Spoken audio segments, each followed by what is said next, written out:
உங்கள் favourite TV ஷோக்களை இனி miss பண்ண தேவையில்லை. ZEE5 இல் முற்றிலும் இலவசமாக காணுங்கள், இங்கேயும் எப்பொழுதும். என்னாச்சுமா? ஏதாவது பிரச்சனையா? அது வந்து ஒண்ணும் இல்லைங்க.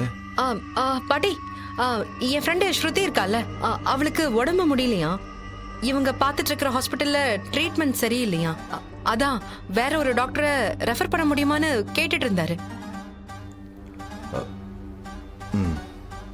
ஓ, நீங்க போங்க பாட்டி, நான் பாத்துக்கிறேன். சரிம்மா.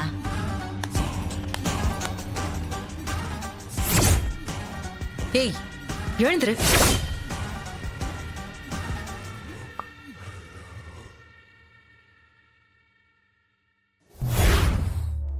வெளியில போ. நீயா வெளியே போறியா இல்ல செக்யூரிட்டியை விட்டு வெளியே அனுப்ப சொல்லவா?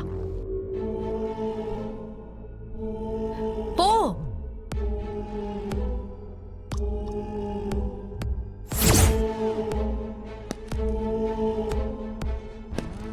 என்ன பண்ற மாயா? குடு. என் மேல உனக்கு லவ்வே இல்லையா? எப்ப பார்த்தாலும் மூஞ்சியை காட்டிக்கிட்டே இருக்க, திட்டிக்கிட்டே இருக்க. உனக்கு என்னதான் பிரச்சனை? என்ன மாயா நீ இப்படி புரிஞ்சுக்காம பேசிட்டு இருக்க? வேலை பார்த்துட்டு இருக்கவங்க கிட்ட வந்து சும்மா அதையே சொல்லாத.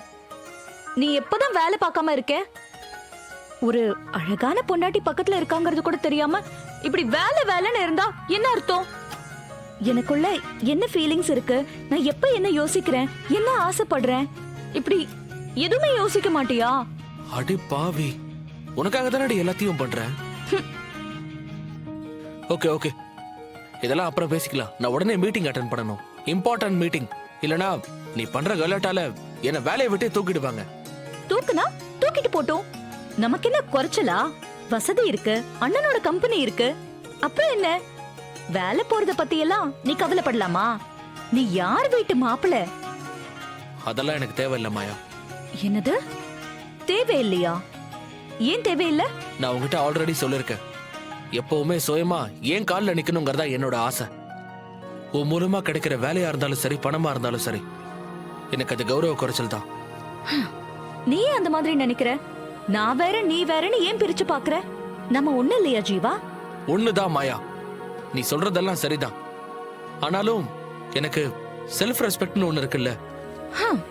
சரி okay, what ever it is, எனக்கு இப்போ கிஸ் வேணும். நீ கிஸ் பண்ணு, நான் லேப்டாப் தரேன்.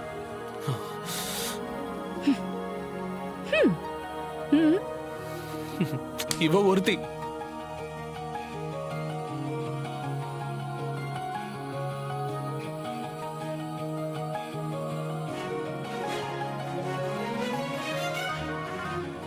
ஓகேவா? இப்ப லேப்டாப்ப கொடு. முடியாது. கிஸ் பண்ணதோட சேர்த்து நான் ஒரு விஷயம் சொல்றேன், நீ அதை கேட்கணும். சரி, சீக்கிரமா சொல்லு.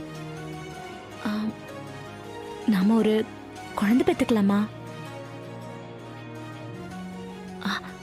குழந்தை பெத்துக்கலாமான்னு கேக்குறேன். இல்ல, இப்ப அதெல்லாம் வேணாம். ஏ, என்னாச்சு? இப்பதானே நமக்கு கல்யாணம் ஆச்சு, அதுக்குள்ள என்ன குழந்தைக்கு அவசரம்? என்ன சொல்ற ஜீவா? நம்ம ஹனிமூன் எல்லாம் போயிட்டு வந்தாச்சு, இனிமே எதுக்கு ரெஸ்ட்ரிக்ஷன்? நம்ம குழந்தை பெத்துக்கலாம்ல? என்ன பேசுற? நான் என்னோட கோலை அச்சீவ் பண்ணணும்னு நினைக்கிறேன். என் அக்காக்கு கல்யாணம் நடக்கணும்னா நம்ம கல்யாணம் நடக்கணுங்கிற சிச்சுவேஷன் வந்ததால நம்ம கல்யாணம் பண்ணிக்கிட்டோம். மாயா, எனக்குன்னு சில கனவுகள்லாம் இருக்கு. நான் என் வேலையில சக்சஸ்ஃபுல்லா இருக்கணும்னு நினைக்கிறேன். அதை செஞ்சு லைஃப்ல செட்டில் ஆகணும், தனி வீடு, காரு அப்படின்னு வசதி ஆகணும். என்ன ஜீவானி பழைய காலத்து ஆள் மாதிரி பேசிட்டு இருக்க? இதெல்லாம் தேவையில்லைன்னு நான் சொன்னேனா? நான் வேற ஏதாவது பேச ஆரம்பிச்சா உடனே அதுன்னு பேச ஆரம்பிக்கிற. நான் என்னதான் செய்யட்டும்? கரியருக்காக குழந்தைய தள்ளி வைப்பியா? நிச்சயமா தள்ளி வைப்பேன். வாழ்க்கையில குழந்தை பெத்துக்கிறது எல்லாரும் மாதிரி ரொட்டீனா இருக்க கூடாது. நீ ஒரு லைஃப் ஸ்டைல்ல இருக்க, நான் ஒரு லைஃப் ஸ்டைல்ல இருக்க. நம்ம ரெண்டு பேரும் சேர்ந்து குழந்தை பெத்துக்கணும்னா ஃபர்ஸ்ட் நம்ம ஸ்டேபிள் ஆகணும்.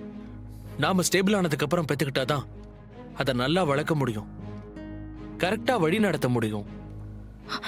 ப்ளீஸ் ஜீவா. ப்ளீஸ் மாயா, சொன்னா கேளு. இப்போதைக்கு இந்த குழந்தை பெத்துக்கிற ஐடியாலாம் எனக்கு கிடையாது. புரிஞ்சுக்கோ, என்னை கம்பல் பண்ணாத. என்ன இப்படி சொல்றா? நான் பிரெக்னெண்டா இருக்கிறத இப்ப சொல்லிடலாமா? ஆனா கோவத்துல குழந்தைய கலைக்க சொல்லிட்டானா? வேண்டாம், அவசரப்படக்கூடாது, மெல்ல சொல்லிக்கலாம். என்ன யோசிச்சுட்டு இருக்க மாயா? என் லேப்டாப் கொடு, எனக்கு ஒர்க் இருக்கு.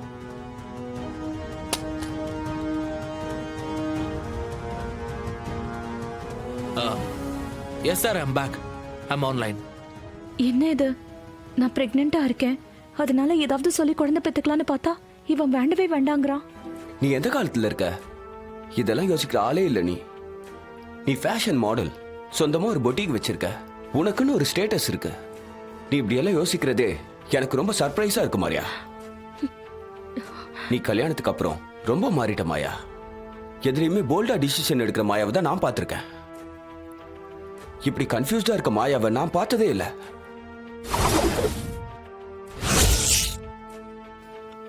பை தி பை, உன்னோட வெல்விஷரா ஒரு விஷயம் சொல்றேன், என்ன தப்பா நினைச்சுக்காத.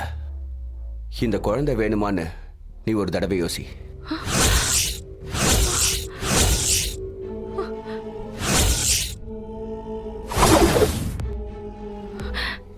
என்ன சொல்ற சரவணா? ட்ரூலி உன்னோட நல்லதுக்காகவும் உன்னோட கெரியர் நல்லா இருக்கணுன்றதுக்காக மட்டும்தான் சொல்றேன். சி, இது ஆக்சிடென்டலா நடந்த விஷயமா இருக்கலாம், பட் இது வேணுமா வேண்டாமான்னு டிசைட் பண்ண வேண்டியது உன்கிட்ட தான் இருக்கு.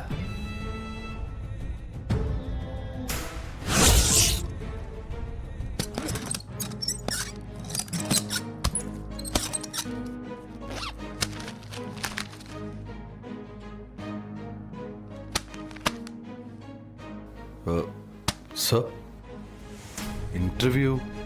கிரண், உங்களுக்கு எங்க ஆபீஸ்ல இருந்தானே கால் வந்துச்சு. கால் பண்ணி கூப்பிட்டப்பவே நீங்க யாரு என்னன்ற ஃபுல் டீடைல்ஸ் எனக்கு வந்துருச்சு. ஆக்சுவலி நீங்க யாரு, போன கம்பெனில நீங்க என்ன பண்ணீங்க, ஏன் உங்களை வேலையை விட்டு தூக்குனாங்க, இதெல்லாம் எனக்கு தேவையே இல்லை. நான் உங்க ப்ரொஃபைலை பார்த்தேன், உங்களோட டேலண்ட் என்னன்னு எனக்கு தெரியும். உங்களோட பேக்ரவுண்ட் என்னன்னு எனக்கு நல்லா தெரிஞ்சிருச்சு. So, இன்னிலிருந்து you're the new chief accountant and your salary is 1 lakh. Sir, என்னால நம்பவே முடியல. என்னப்பா 1 லட்சம் ரூபாய்னா எந்திரிச்சிட்ட, 2 லட்சம்னா பறந்துருவியா? ஆமா. சார், நீங்க நிஜமா தான் சொல்றீங்களா? ஏன் உங்க டேலண்ட் மேல உங்களுக்கே நம்பிக்கை இல்லையா? சேச்சா, அப்படிலாம் எதுவும் இல்லை சார். இந்த வேலைக்கு சேலரி நான் இவ்வளோ எதிர்பார்க்கல சார். அதனால தான். வேலை கொடுக்கறவங்களுக்கு நீங்க காட்ட போற விசுவாசத்துக்கும் சேர்த்துதான். கண்டிப்பா சார். ஜீ5 ஆப்பை டவுன்லோட் செய்து அனைத்து எபிசோடுகளையும் இலவசமாக பாருங்க.